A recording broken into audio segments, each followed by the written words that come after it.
இந்த 3 சட்டங்கள் இருக்கின்றன. இந்த 3 சட்டத்தில் விவசாயிகள் எதில் பாதிக்கிறார்கள்? அதை சொல்லுங்கள். தமிழ்நாடு விவசாயிகள். தமிழ்நாட்டு விவசாயிக்கு பாதிப்பு இல்லை என்று சொல்வது 100க்கு 100 பொய். ஏன் தமிழ்நாட்டில் நெல் கொள்முதல் இருக்காது. இந்த 3 சட்டத்தில் எங்கேயும் நெல் கொள்முதல் செய்யப்படும் என்று வரியே கிடையாது. இப்போ தமிழ்நாட்டில் நெல் கொள்முதல் இருக்காது என்றால் பாதிப்பு இல்லையா தமிழ்நாட்டு விவசாயிக்கு?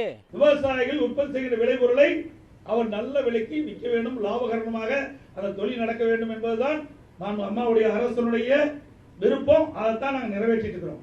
நெல்லுக்கோ கரும்புக்கோ மற்ற உணவு இன்றியமையா பண்டங்களுக்கோ குறைந்தபட்ச ஆதரவு விலை இருக்கும் என்ற அந்த வரி 3 சட்டத்தில் எங்கேயும் கிடையாது. இது தமிழ்நாட்டு விவசாயிக்கு பாதிப்பு இல்லையா? என்ன சொல்றாரு? என்ன கதை கட்டாரு? விவசாயி உற்பத்தி செய்யப்பட்ட விளைபொருள் எங்கு வேணாலும் கூட வித்துக்கலாம் இந்தியாவில். இது மிகப்பெரிய வரவேற்பு இல்லையா? இது விவசாயிகளுக்கு கிடைக்கப்பட்ட பெரிய வரப்பிரசாதம் இல்லையா? ஒப்பந்த பண்ணை சட்டப்படி அந்த பண்ணையில் ஒப்பந்தம் பண்ணி நம்ம நிலத்தை ஒப்படைச்சு விவசாயம் பண்ணோம்னா விளைந்த பொருளை அந்த பண்ணையிடம்தான் விற்க வேண்டும், வேறு எங்கேயும் விற்கக்கூடாதுங்க.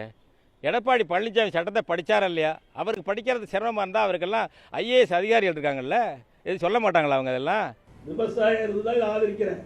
முதலமைச்சர் அடுத்த கட்டம் தான். விவசாயம் என்பது நிரந்தரம். சக்கரை ஆலைகள் கரும்பு உற்பத்தி செய்த விவசாயிகளுக்கு தர வேண்டிய பாக்கி தொகை, நிலுவைத் தொகை, நீதிமன்றங்கள் உத்தரவு போட்டு அந்த தொகையை தரல. அதை வாங்கி தர சுட்டு விரல ஆசிச்சிருப்பாரா எடப்பாடி பழனிசாமி? சுட்டு விரல ஆசிச்சிருப்பாரா?